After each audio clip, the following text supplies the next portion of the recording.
The Campo and Joe podcast is brought to you by Bold City Heating and Air. Fast and reliable AC service. Welcome in, Campo and Joe, a little Facebook Live, a little podcast action, wherever you pick us up. You listen to us, you watch us, whatever. We appreciate it. Joe C. from XL Primetime, our head coach, Dave Campo, as we talk all things Jaguars, okay? All of Duval and beyond. And we know that you guys like doing the exact same thing we're doing, and that's kind of breaking things down, looking at the draft. So I thought today, Coach, and heck, man, we are a little over a week removed from the draft Thursday night and taking a look at everything that's happened. Anyway, I wanted to do the AFC South today because I think a lot of people have looked at this draft, just this team. Now we got to look at the rest of the division. Right. And we might look at the rest of the conference coming up, but let's just kind of go step by step. Well, all I can tell you is my background is I don't really care who those other people got. I worry about the guys we got. You know, you're going to see them every day. Look, but at the same time, the division is going to be stronger, it looks like to me, by what the teams have done. And with 4 quarterbacks that are all pretty competent, I think. Right. The division, it's going to be important that this is going to be a tough division. And look, I'm with you 100%. You can't sit there and stare across the pond and watch that other guy fishing. Right. Okay? You got to catch your fish, That's all right? right. And there's too many of them. I don't know if people know this. You may not even know this, Coach, but the origin of Dan and Jeff calling people Googans. The Googan is a guy that sees you fishing over there, and he wants to come over and get in your Sneaks fishing over hole. and steal the fish. Yeah. I didn't know that, but that's there's a lot of those guys around. You got to watch your stuff. Yeah, and so you've got to do your own fishing, man. Right. And look, we can be critical of Trent Baalke. I know I have been, but at the same time, I'll at least voice the criticisms, but also give him compliments too. And this football team needs to make sure that they're better ready to compete. Yeah, I think what our team has done, and again, we're going to look at the South, but what our team has done is they got bigger, faster, stronger, and that includes who they took in free agency. I feel this team is better right now than they were a year ago. Right. And that's, to me, the key because, you're sitting there at 9-8. You got to be 10, 11, or 12. Right. That's what you have to do. And I think they made some strides in that direction. All right. Now, I want you to answer this first question, and then we'll start looking at the rest of the draft. But this was a question that we put on XL Primetime yesterday, and I may even have these numbers, Coach, to throw at you. Bottom line is we put it out there on X and on the show. Is this the best wide receiver room that Trevor Lawrence has had since he's been in Jacksonville? And when you go back in time and you take a look at what they had, it's I think we would all admit 2021 was a disaster on a lot of different levels. And they were able to bring a few guys in at that point, Marvin Jones being one of them, and they were trying to obviously build the talent pool here. Herb leaves, Baalke stays, Doug comes in. We get to 2022. You got 3 guys that basically were the headliners, Zay, Christian Kirk, and Evan Ingram. They all go over 70 catches. And I'm just going to throw numbers at you. I was looking, and I don't see them right now, but around 4,000-plus yards in offense, around 300 and some grabs. Those 3 guys went over 70 each. And then you come to this last year, Calvin's added to that puzzle, over 1,000 yards, 8 touchdowns. So then we fast forward to this year. Calvin's gone, Zay's gone. Now you got Gabe Davis and Brian Thomas, Devin Duvernay, no more Jamal Agnew.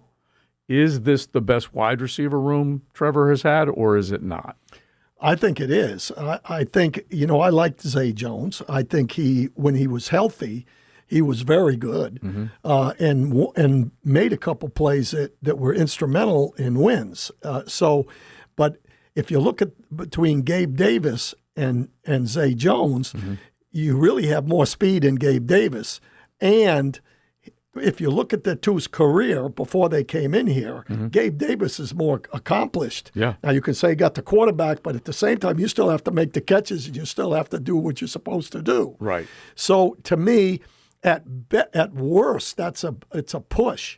And hopefully, I'm thinking that's an improvement there. Then you look at Christian Kirk. Christian Kirk, when he's healthy, is excellent. Right. He's a key component because of what he can do with his consistency. Well, he was hurt last year. So if he's healthy this year, he's better than they were a year ago. Okay, you go to Evan Ingram. I see Evan Ingram being the same as he did a year ago. Now, the Thomas pick.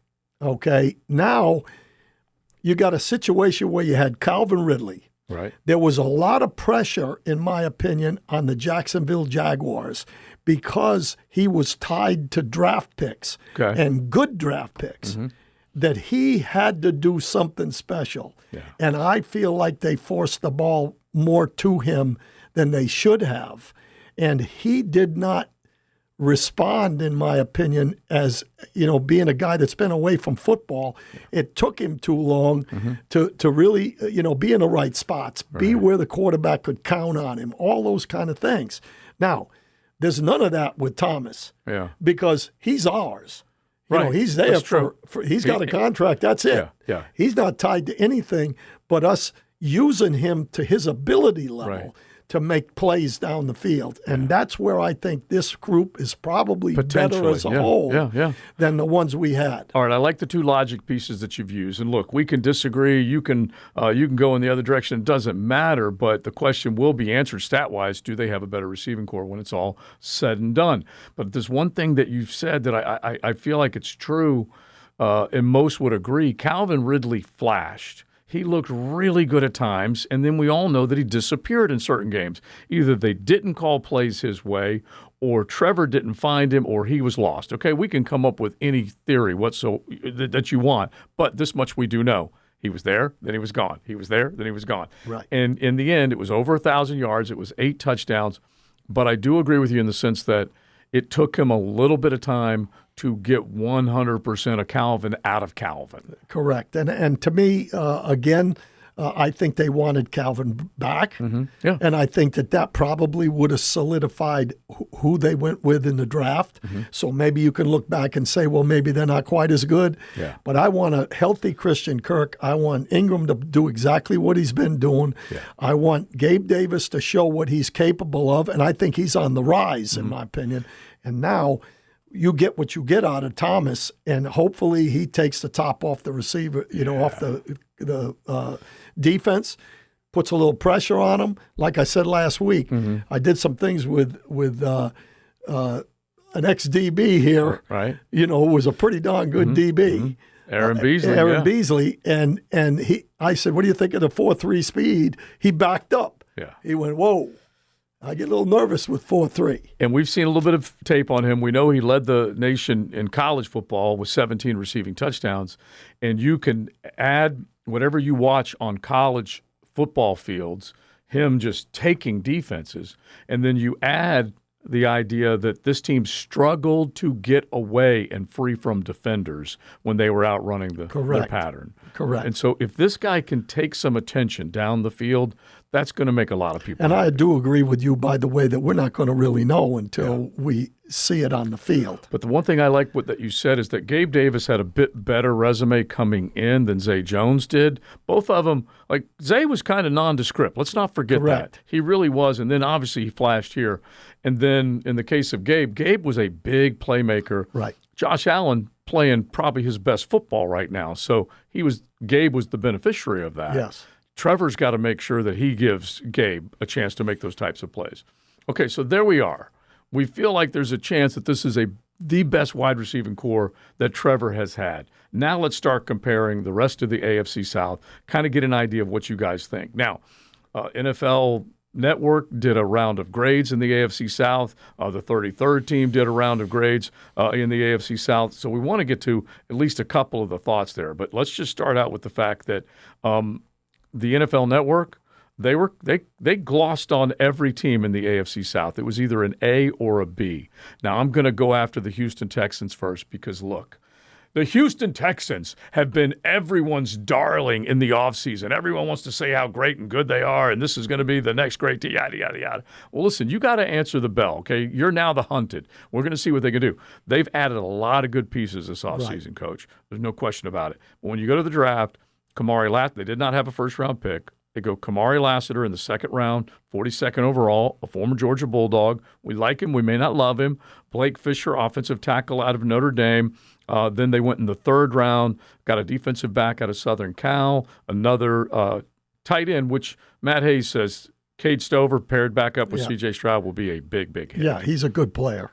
I think they did okay. I mean, I really think that without having a first-round pick, I think they did.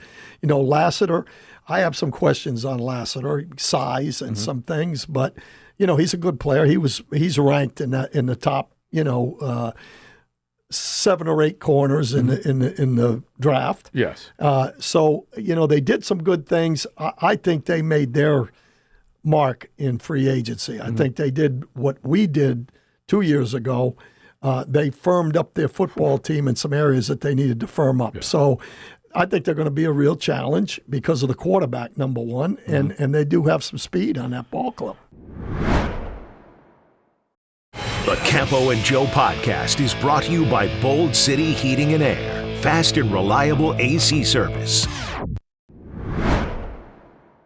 Yeah, there's no question that they went out, and I don't blame anybody for hyping Houston when you see Danielle Hunter, Danico Autry, Joe Mixon, Stephon Diggs. They deal for him. They signed the other guys, and there's a couple that I'm probably not thinking of right now, but they've done some work. All right, so real quick to your point, as far as Kamari Lassiter, Quinyon Mitchell, Terry and Arnold, Nate Wiggins, they all were among the first round.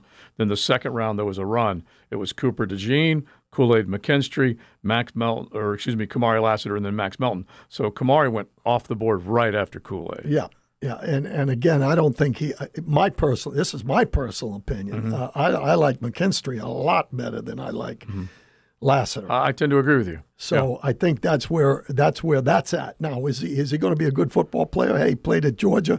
They're pretty good. They got good players coming out of there. So we'll have to see there. All right, so Tennessee Titans, when are you not allowed to bag on the Tennessee Titans? You're always allowed to bag on the Tennessee Titans, okay? Like cheeseheads. Yeah, they're sitting in a jar of mayonnaise, and they're just a bunch of country bumpkins. But they did go out there after last year, a lousy season. They introduced Will Levis as their quarterback. Now they're trying to get some pieces for him and on the defensive side because they said goodbye to some guys that were up in age. Right. Said goodbye to their head coach, goodbye to their quarterback. Well, they go get J.C. Latham, number 7 overall, and the word is up there is that they were hoping Joe Alt would fall in their lap, and he didn't. And now they go and get a right tackle coach, a right tackle, number 7 overall. I think it's a miss. Yeah, well, I don't. Again, I think he's a good football player, but he's not going to be a guy that's going to come in and all of a sudden you're going to go, whoa. Yeah. They're much better in the offensive line. I mean, to me, that was a reach. Personally. And to me, I think, will he play in the league? Will he be successful? Probably. Yeah. I think the biggest thing with the Titans, you can go through their whole draft. It's not going to make much difference unless the quarterback is the guy that they think he is. And I think that's going to be a real question mark with them.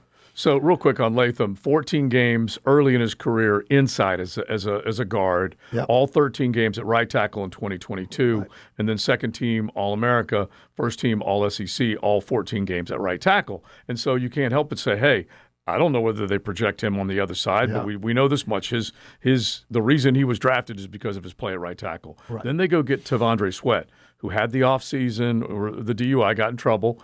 I still think he's a good player, but there were 2 good players, and I don't know which one was better, Byron Murphy or Tavondre. Murphy was drafted higher than him, and he falls into the Titans' lap, 38th pick overall. Yeah, Sweat is not as good as Byron. I mean, there's no question in my mind, but you're getting a different type of player. Right. It's kind of like Mason Smith and Jordan Jefferson. Yeah, okay. Good point. But you're taking Jordan Jefferson in the second round as opposed to the 4th round. Yeah. Athletically, he's not anything special, but he is physical, big, and he's going to be and he's going to be the nose type guy, and I think you need that kind of a guy. Yeah. So that's why I like Jefferson. So I like him because of that, and again, he is a little. He may be a little bit more athletic than Jefferson. So it's funny when we started looking at the rankings for the actual nose, the defensive nose as opposed to the 3 technique. Jordan Jefferson was up there. Oh, yeah. He was highly regarded. Yeah. And then they got a couple of other guys. Cedric Gray, linebacker out of North Carolina. Jarvis Brownlee, defensive back out of Louisville. And then they finished out with a couple of other guys on both sides of the ball, wide receiver and linebacker. So let's get now to the last of the teams in the AFC South, and it's the Indianapolis Colts, which also got a decent grade from NFL media as far as what they put together in their draft. Latu, the defensive end, if he's healthy, he's very good. He was picked before the Jaguars were up on the board, 15th overall. They went and got Adonai Mitchell, the guy who fell, 52nd, wide receiver out of Texas. Matt Goncalves, I think, is a very good player. He's a tackle, third-round draft pick out of Pitt. And then they go get a center from Wisconsin, a wide receiver from Oregon State. Top 5 rounds. They had a couple more guys they added in there. Yeah, I think they did the best of the other 3, to be perfectly honest with you. Mm-hmm. I think with Latu, that automatically jumps the grade. Yeah. Because if he's healthy now that's another one that's a little bit like, when you're taking a guy that originally was going to stop playing football, it's a little scary. So what he does is going to determine how well that draft is. Now, I think they got good players.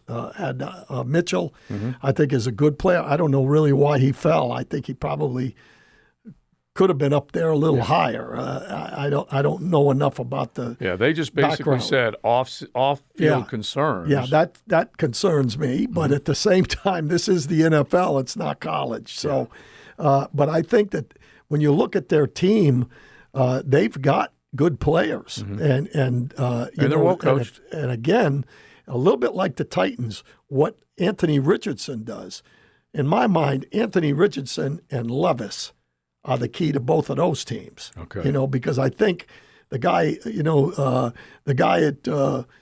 at Houston has proven himself. Mm-hmm. I think Trevor has basically proven himself that he's good enough to win. He's got to play better, but the other two, the jury's out on them. Mm-hmm. Yeah, and so when we boil it down, we're going to look at the coaches probably as we go a little further along in the offseason. But Shane Steichen proved that he was a pretty good coach up in Indianapolis. DeMeco Ryans obviously proved he was a pretty good coach. Yep. And so now Doug Peterson's got to prove that he can turn things around after dispatching a lot of his defensive guys. Brian Callahan walks into the AFC South as the play caller. Zach Taylor was the play caller, but they put the offensive coordinator up in Cincinnati. And so we're going to find out how these guys are going to be able to shape their football teams. Is DeMeco and Shane going to keep rolling? Are they going to have some setbacks? What's AR going to look like? Because we don't know about Anthony Richardson. No, we really that's what don't I'm saying. know. I really don't know about Levis either because he really didn't have a chance last year. So, it's going to be interesting. Mm-hmm. And so when we start just putting it all together, and we're going to look at the actual total of the offensive weaponry next week against the AFC, not just the AFC South. Right. But on the whole, as we wrap up our little Campo and Joe, you feel like this team, free agency and the draft, did a decent job. Yeah, absolutely. I think they got bigger, faster, stronger. I think they got some character guys in the locker room that might help, in the way the season ended last year. They've got some guys that are proven in free agency. I'm looking forward to the year. And to be honest with you, I always felt, looking back to the way the league was when I was here, with the Indianapolis Colts, we had a good football team here in Jacksonville for 3 years with Jack Del Rio. Yeah. When I was here, 5, 6, and 7, and we never won the division. And that's how tough the division was. Yeah. Now, with the Cowboys, I always felt that because the NFC East at that time was the best division in football, you get tested every week. And if you're going to be good, that's good. Because when you go to the playoffs, you're going to get tested for 3 or 2 or whatever it is, whatever number of games you're going to play before you get to the Super Bowl, you're going to get tested.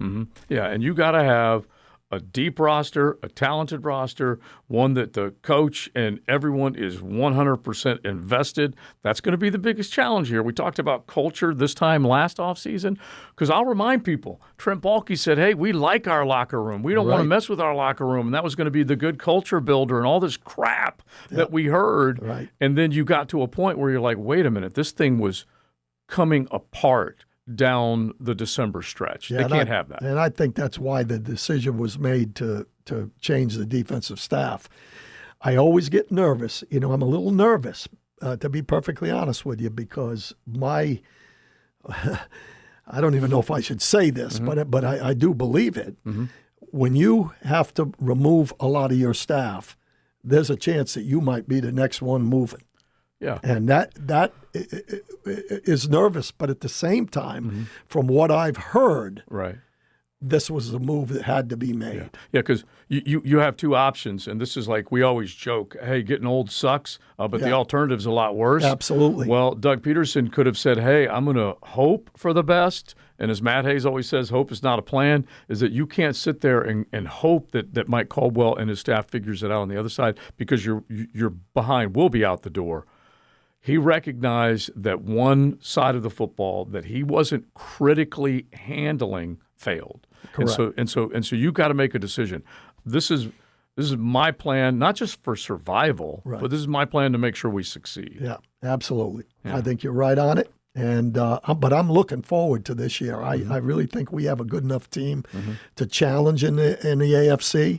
And I'm looking forward to our guys doing that. All right, hopefully we'll be able to get out to a little rookie mini camp one way or the other. We'll have some thoughts on them when we get with you guys next week. And like we said, we're going to compare this roster to the rest of the AFC, because that's what it's all about, getting back into playoff contention.